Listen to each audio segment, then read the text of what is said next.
बड़ी ताली इनके लिए। कई लोग यहाँ पर उपस्थित हैं और जिन लोगों का मैं नाम भी नहीं जानता हूँ, सिर्फ शकल से मैं हमेशा देखता रहता हूँ। बहुत लोग, सबका साधुवाद है। आइए हम उसी क्रम में चलते हैं। तो जुआरी जुआ खेला करता था कुछ नहीं, जो कुछ किसी से उधार लेकर के खेल लेता। अरे जुआ में तो यह है कि कभी लग जाए तो तुक्का है मारा, नहीं तो रखी हार जाता। एक दिन के बाद जुआरी जुआ खेलने गया तो उसने कुछ पैसे आज जीते और पैसे जीत करके बड़ा खुश हुआ और उसने बाजार जाकर के 3 वस्तुएं खरीदी। बंधुओं, उस जुआरी ने 3 वस्तुएं कौन कौन सी खरीदी? एक तो बढ़िया सुगंधित पुष्पों की माला। ध्यान से सुनना। पहली चीज क्या खरीदी?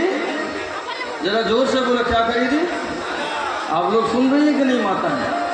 तो जोर से बोलो ना, क्या खरीदी? पहली चीज माला, सुगंधित पुष्पों की माला। मैं इसलिए पूछ लेता हूँ, पता चल जाए कि आप लोग सुन रहे हैं कि नहीं। तो पहली वस्तु सुगंधित पुष्पों की माला और दूसरी वस्तु खरीदी उसने बढ़िया सुगंधित इत्र। ठीक है, पहली चीज माला और तीसरी चीज खरीदी उसने बढ़िया मीठा वाला पान। जर्दा वाला नहीं, मीठा वाला पान। ये 3 वस्तुएं लेकर के वो कहाँ चला? एक वेश्या रहती थी वहां। तो वेश्या को प्रसन्न करने के लिए वो 3 वस्तुओं को लेकर के वह चला। दुर्भाग्य से एक पत्थर से टकराया और औंधे मुँह जा गिरा। अभी गिरा तो उसके मस्तिष्क में इतनी चोट आई तो मूर्छित हो गया। जो थोड़ा होश आया तो उसे महसूस हो गया कि अब मैं बचूंगा नहीं, अब मेरी मृत्यु निश्चित है।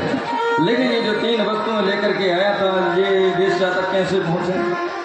तो उसे याद आया कि कभी उसने किसी से सुना था कि अपनी कोई वस्तु यदि किसी तक पहुंचाना है और यदि हम नहीं पहुंचा पाए तो उन वस्तुओं को शिवार्पण कर देना चाहिए। क्या कर देना चाहिए? हाथ में लेकर के शिवार्पण कर दो। तो उसने मरते मरते उन वस्तुओं को हाथ में लिए हुए था, शिवार्पण मस्तु ऐसा कह करके, और उसके प्राण निकल गए। मरते समय यह उससे पुण्य हो गया। यम के दूत आए और यमदूत उसे पकड़ करके ले गए यमराज जी के पास। यमराज जी ने कहा, चित्रगुप्त जी से बड़ा बोले, जरा इसका वही खाता खोले जरा, इसने कितने पुण्य किए हैं, कितने पाप किए, उस हिसाब से इसको लोक दिया जाएगा।